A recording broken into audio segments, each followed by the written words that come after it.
So we want to thank everybody that's on the line today. And a couple of things to talk about today's agenda. We're going to give you a background on who is Pulsara, as well as who is Corazon. Review high-level national statistics around heart disease. Talk about some of the problems that we find with communication for STEMI care, and as well a little bit about stroke care. And then talk about the solution as well and what we have found works rather well. And then open it up for some question and answers at the end. So thank you once again, Corazon. Thank you for having us and inviting Pulsara here. A little bit of background myself. My name is Chris Call. I've been in EMS, so my background and experience really stems from the pre-hospital arena. So EMS is a paramedic. Been in the field for over 24 years now, and really have been working with online media as well as working in the streets. I still actually practice medicine as a clinician in Southwest Montana, covering the greater Delta National Park area as a helicopter flight paramedic. So as we walk through this, we want to talk a little bit about who Pulsara is. We're a care coordination logistics company. Our focus is really to simplify healthcare and simplify how you as clinicians are able to communicate with each other so that that's not the hurdle. And we'll walk a little bit more into that. As we walk through this, you'll see that one of the things that we find out there, and we meaning Pulsara, but we as clinicians, is that the same hurdles are happening in the Southwest as it is in the Northeast. And it's really about the patient, and we need to focus on them. So the purpose of Pulsara is really to improve the lives of patients and caregivers through innovative communication. As we walk through this, really that's the lens that we make all of our decisions. We aren't technology for technology's sake. We use technology specifically to make your life simpler, and really, at the end of the day, both the clinicians as well as the patient have better outcomes. We're in 13 states, plus Australia. We've been around for 3 years, and the research that's been published has shown that we're really reducing time anywhere from 10 to 46% on STEMI cases. And when I say that, what I'm talking about is from door to needle time. And why 10 to 46%? Well, as Amy's going to share, a lot of facilities differ. So if you are a well-oiled machine that has really knocked off what I like to say is the pit crew of STEMI care, that you've really looked at how you can be the most efficient in any area, we're still seeing with Pulsara another 10% decrease in your time. And then there's the other systems that are just starting out. You're brand new, you're working on trying to build a regional system, you're getting all the players there. And so with Pulsara, which is not a magic bullet, but that coupled with good processes and communication and protocols and procedures, guidelines, we're seeing upwards of a 26% decrease in time. On the stroke side, we're also seeing improvement from 28 to 46%. So we're going to talk about, this is really Heart Month, we're going to focus on STEMI. Much of this is transferable over to the stroke arena, and then we'll finish up with a couple slides on stroke. But just as far as an update of who we are, we're really about the end result and outcomes and really increasing your performance as clinicians. Thank you, Chris.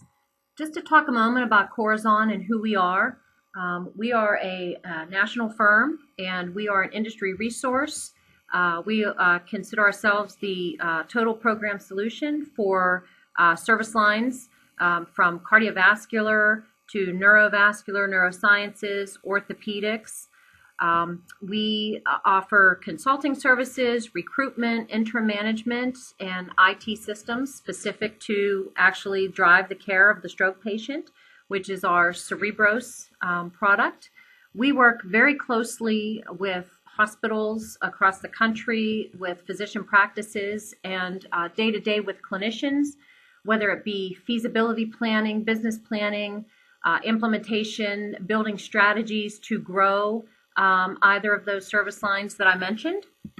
We have worked with over 500 hospitals across the country and health systems. We have right now in about 44 states across the country as well as Canada. So Amy's background is really in hospital. My background is pre-hospital. So what we're going to do is we're going to really take you through the journey of the patient with chest pain. and walk you through how that regional system of care should work. And so really, what is the problem? And that problem is we're all siloed.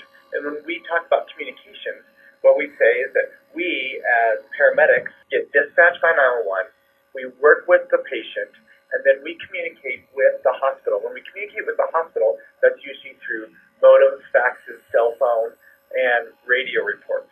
But that information doesn't go all the way through to, for example, the cardiologist. It stops. And so then the hospital, in its own right, will then have to pick up the phone, and they will use different areas of communication to talk to each other, or talk to the CAS team. And then the CAS team will use different forms of communication to talk within themselves. So there's a problem there. One of the things when building a STEMI regional system of care is to get all players on the same page. And who are those players? And so when I look at players, I think of everybody who has a role or a stake in that patient's care, starting with dispatch, going to the first responders who are first on scene, the transporting ambulance service, the emergency department, the cardiologist, the entire CAT team, and really sitting around the table and saying, okay, how do we get notified? How do we work through this? And what are the players and what are the people's roles and responsibilities all the way through? What we're finding is that when you get all the stakeholders at the table at the beginning, you end up having a better opportunity for chances of better outcomes, reduced door-to-needle times, and increased outcomes for the patient, right? So one of the challenges out there is how do we get all the players there? And really, unfortunately, that's going to be a system-by-system approach. The big take-home message, though, is we're looking at a regional system. Who are the CAP teams around your area? Who are the EMS systems in there? What education, training, policies, and procedures need to go into building this regional system of care? But it's a big deal.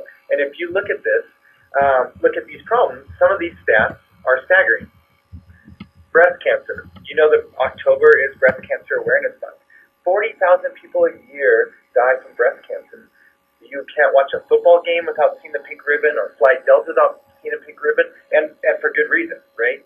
The reason that you can't is because 40,000 people are still affected every year. You look at vehicle crashes, 38,000. Sensational is gun fatalities, and there's 36,000. For us pre-hospitally, one of the new epidemics that we're seeing is the use of overdoses with opioids and needing to use Narcan. And actually the concept of not only having Narcan available to transporting ambulance services, but what about first responders, law enforcement, and even to the point of having Narcan next to every AED in public areas. So you look at these numbers and you see 30,000, 36,000, 38,000, 40,000 people a year die. But the problem in healthcare is even worse. If you look at medical errors and miscommunication, we're seeing about 250,000, upwards of 400,000 people die because of medical errors and miscommunication. That means that 10 times the people from drug overdoses or gun fatalities or car crashes or breast cancer, 10 times that number die at our hands because of something we did wrong. And 80% of those things that we do wrong are attributed to miscommunication. And that miscommunication really happens around transitions of care. So if we take that patient who's having that heart attack and they call 911 and a first responder, the fire engine or ambulance or first aid shows up and they do initial assessment, and then the transporting ambulance service shows up, that's a transition of care. And then the next group comes in, that's a transition of care. And then we transport that patient to the hospital and there's a transition of care. At any given time, with a STEMI case, we're looking at upwards of 8 to 20 different areas of transitions of care for that one patient. So let's look at this. It's complicated, guys. If we see this from the point of the person having chest pain and we get to their bedside or get to the scene and the ambulance showing up, first we got to get that information to the hospital. And when we talk about that, we're really talking about transmitting that ECG, giving that radio report, getting enough information so the hospital can decide, hey, we need to grab all of our resources and we need to get the right people at the right place at the right time to focus on this patient. So they activate. Unfortunately, It gets even more complicated in the emergency department and all the way to the cath lab. As you guys know, call lists can be inaccurate. You're using answering services, and they're working on trying to contact everybody. And when they do a blast page out, then of course, who else uses pagers these days, right? When was the last time you emergently faxed a grocery list to yourself on the way home? When was the last time that you paged a buddy to say, hey, let's catch up for dinner this weekend? But all these miscommunications and really come to the forefront because we're paging, we're using cell phones, we're using fax machines, we're using radios, but nobody's on the same page. What makes it even worse is that 80% of our healthcare system is rural. So you have these community access hospitals or smaller facilities, and let's say they have somebody with chest pain. Now they're looking for the receiving physician, they're looking for the specialty, they're making phone calls back and forth, they're trying to champion all of their individuals there. Then, of course, once they find a receiver, they've got to connect back with EMS to bring that patient back to that facility. Look on that slide and say, wow, where is there opportunity for error? Where are there opportunities for inefficiency and poor patient care? It's set up for us to fail, and that's where we need to streamline our processes. And as Amy is going to talk about, those of you guys who are in the hospital, it doesn't get any better from you. We look at this, and you're saying, wow, everybody's on a different clock. You're trying to follow up and do reporting, and there's the EMS run report has one time, the Epic hospital has another time. You're using sticky notes, pieces of paper, you're using pagers, you're using cell phones. You see it all get together, and it becomes crazy. In this day and age, what we're finding is I can sit here at home using a device, which is called my iPhone, and I can search billions of products from billions of sellers.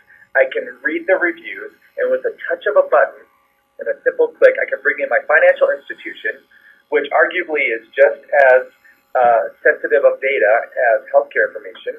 I can purchase a pair of shoes. Then I can bring in a logistics company with another tap, and FedEx or UPS can deliver that product to my door, and I can watch it all on my phone with a single tap. But yet in healthcare, we have to work with archaic technology and isolated systems with us not being on the same page. So what I'm proposing and what we're looking at doing is saying, first, let's fix the communication problem. Let's get everybody on the same page. Let's sit around the table. Let's all shake hands and let's say EMS, emergency department, CAF teams, let's all get on the same page of what we need to do so we can do this. And then, using Pulsara, what we've said is we've taken each one of these individuals, and our logo, of course, looking from the top down, which we love, is 4 different individuals wrapping their arms around a patient to stop. So you're bringing in EMS, or you're bringing in the emergency department, or you're bringing in the cath lab, and we're saying, hey, we're going to treat and take care of each of one of these patients by being a patient advocate, and we're going to focus on them, and we're going to do 100% QA, and we're going to look at it as if we are, like I said earlier, that NASCAR team and our pit stop of where we can always do efficient patient care because, as you know, time is tissue. And we want to hit those benchmarks for the best outcome for our patients. And thank you, Chris. And I love the logo for Pulsara because I love the fact that everybody is focused on that patient.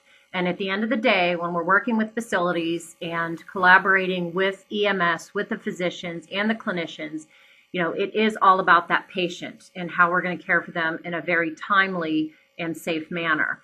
One of the things that strikes me every year when I look at the statistics is that heart disease remains the #1 cause of death in the United States. Every 40 seconds, an American will have a heart attack. 1 in 3 deaths in the U.S. is from some form of cardiovascular disease.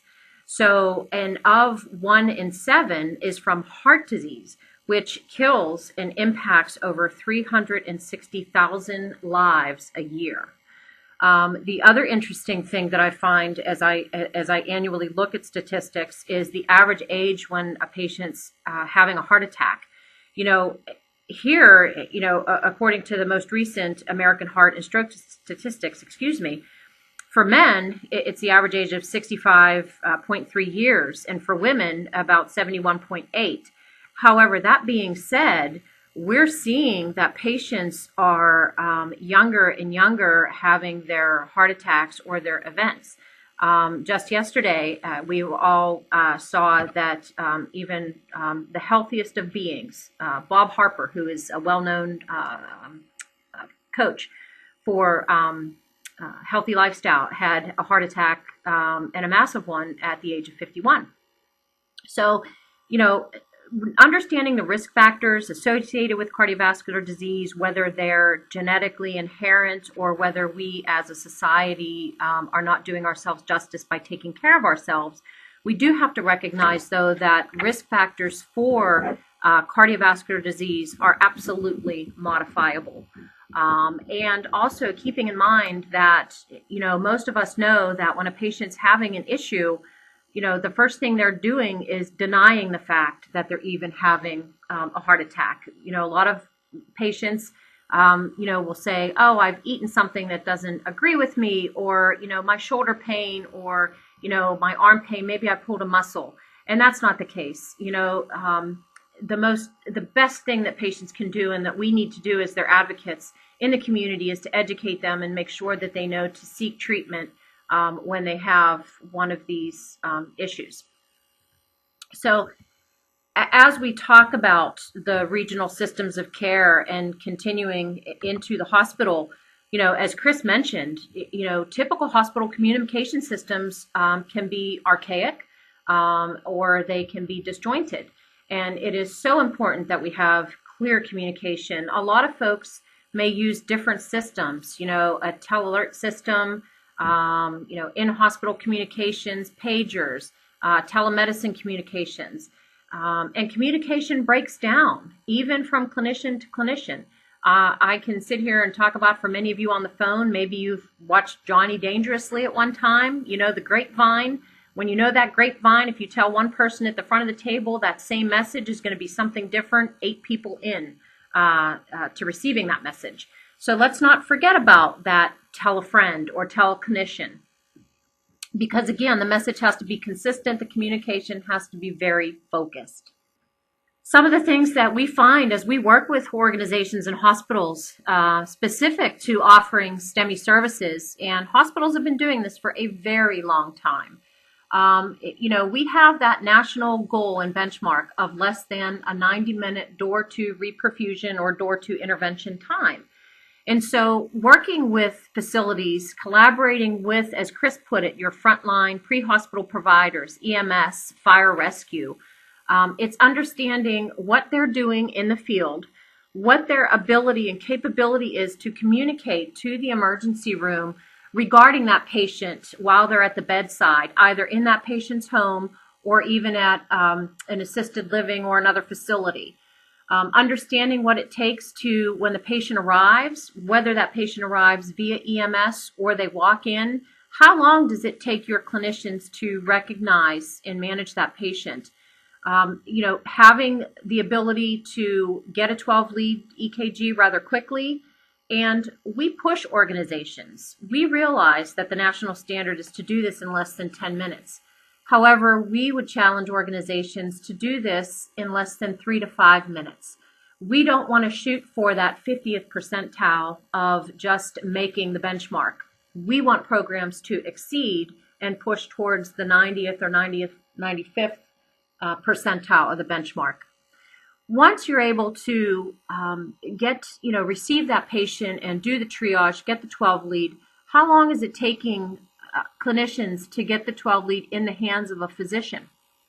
That needs to be done, quite honestly, simultaneously or very quickly. As soon as that is performed, it needs to be in the hands of the physician immediately.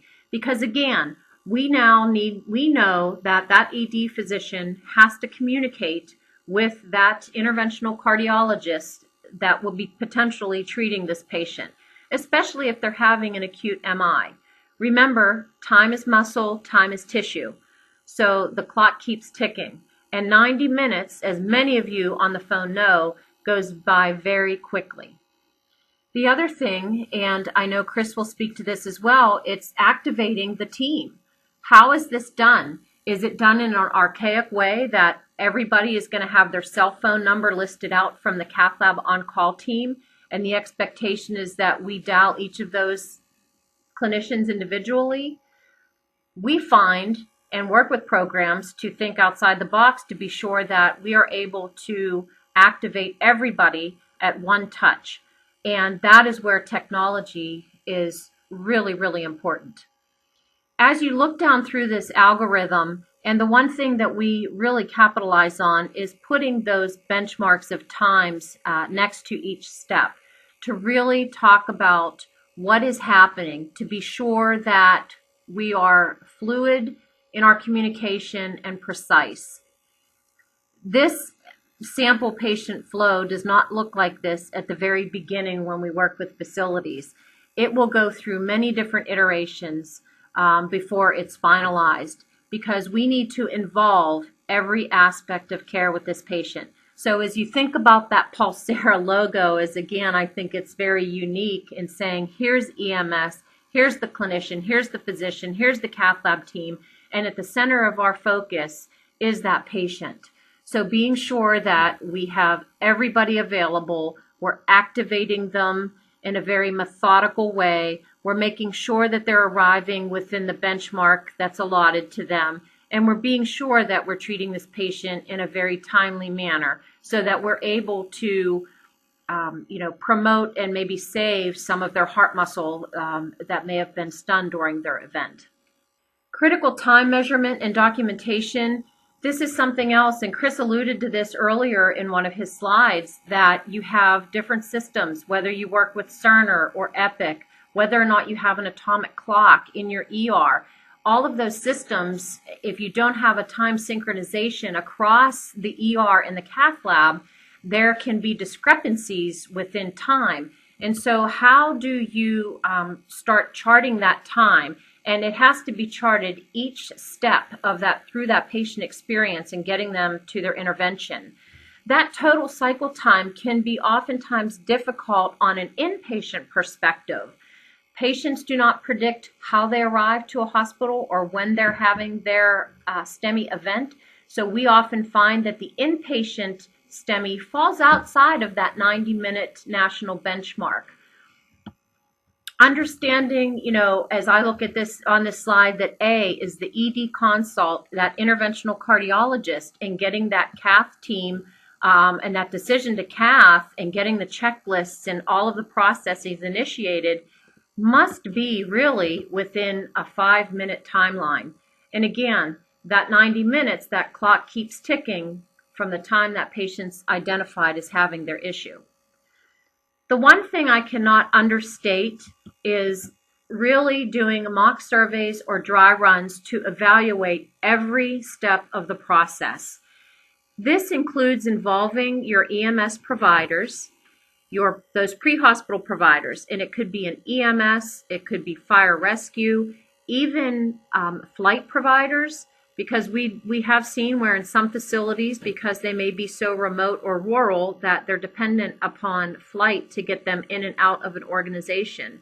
It's working collaboratively with them to be sure that everybody is practicing. We're making sure that we're maintaining our timely benchmarks, and most importantly, that the patient is our top priority and that they are being cared for in a very safe and timely manner. And just to capitalize on some of these things that we've already spoke about is, setting the best practice goals. In talking about the dry runs, you may end up needing to do more than one of those. And let's say that many of you on the phone may have your STEMI program or your stroke program in place for some time. I would challenge each of you to go back and practice doing a drill on these patients and understand, if you have opportunity, where do those opportunities lie to provide that patient with superior care. Considering technology as your program either matures or grows, or if you're a new program, considering Pulsara to assist in that effort. Employing that methodical and collaborative approach between all involved, again, from pre-hospital providers to the emergency room to the in-house clinicians.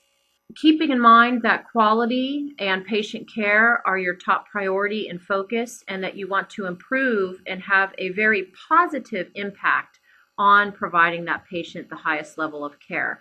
and understanding when you do have a fallout, going in and doing a root cause analysis and driving that forward as a performance improvement initiative to say, we will not have these issues. Here are opportunities for improvement. Making sure that you're adhering to not just the industry standards, but there are some states that are very much regulated when it comes to involvement of pre-hospital providers for both STEMI and stroke care.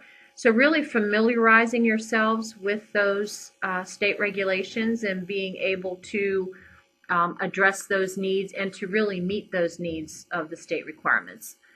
And I can't say enough, and I'm sure Chris can add to this, clear communication, and not just clear communication, but effective communication is key when dealing with these very time-sensitive patients, such as the STEMI and stroke population.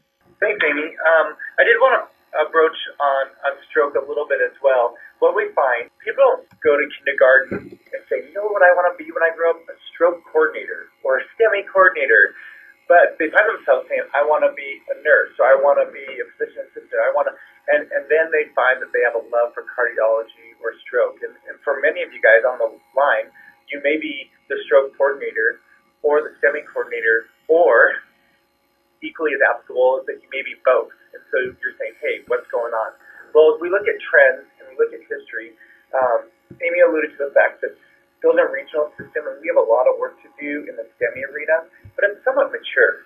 We have some best practices, and we have some really outstanding systems out there that we can glean from and look at what they're doing and replicate that in your area. But stroke is fairly new, and what we're finding over the last 2, 3, 4 years is that there is an opportunity to really change the outcome of stroke care. Where it used to be, hey, the signs and symptoms of a stroke, man, that's a low acuity problem. I don't know if there's anything to do. This has become, just like STEMI, time-sensitive emergency. We need to be able to act on that based on the services available in our region. Not in our hospital, but our region. And so, as you're looking at this slide, it's very similar in some ways to STEMI care, but also there's some differences. And on the similarity side, time is critical for those brain cells. And so the ability to identify a potential stroke, and remember there's 2 types of strokes, there's the bleed and then there's the ischemic or the clot. And we want to identify, A, that this person's possibly having a stroke, and now there's new pre-hospital scales out there that say, and with a high degree of certainty, this may be somebody who has a clot, and if we go to a interventional neurology capable facility, there is an opportunity to actually go up there, grab that clot, pull it out, and reperfuse the brain, which is huge.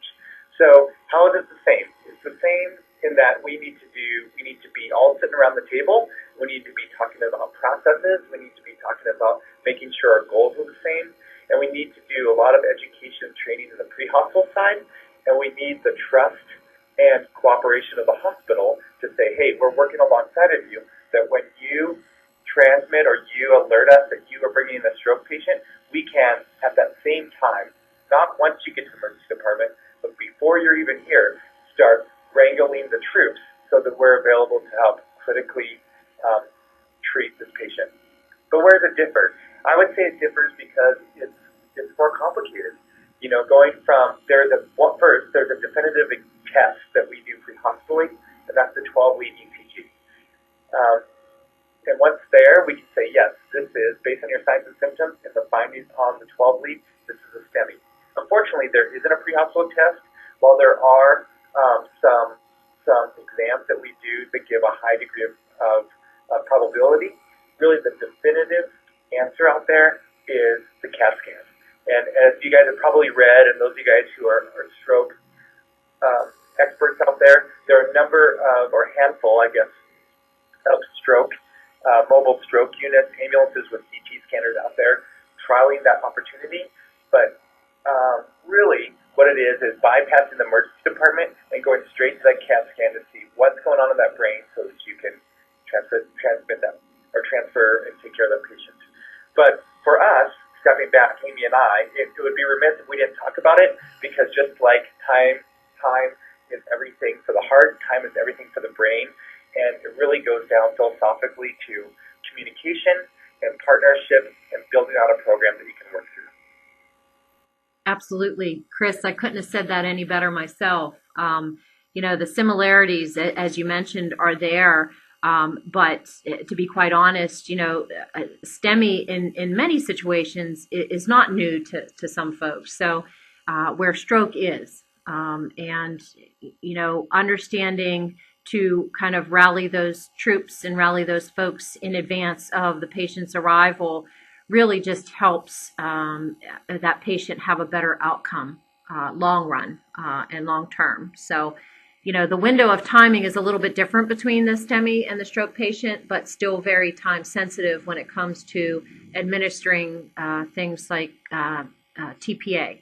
Or, as you mentioned, if there is a large vessel occlusion, where to get that patient in time so that that occlusion can be, that clot can be sort of removed in a very timely manner as well.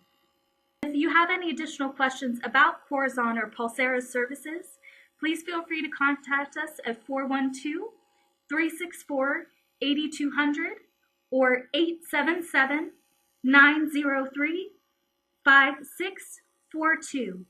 Thank you very much and have a great day.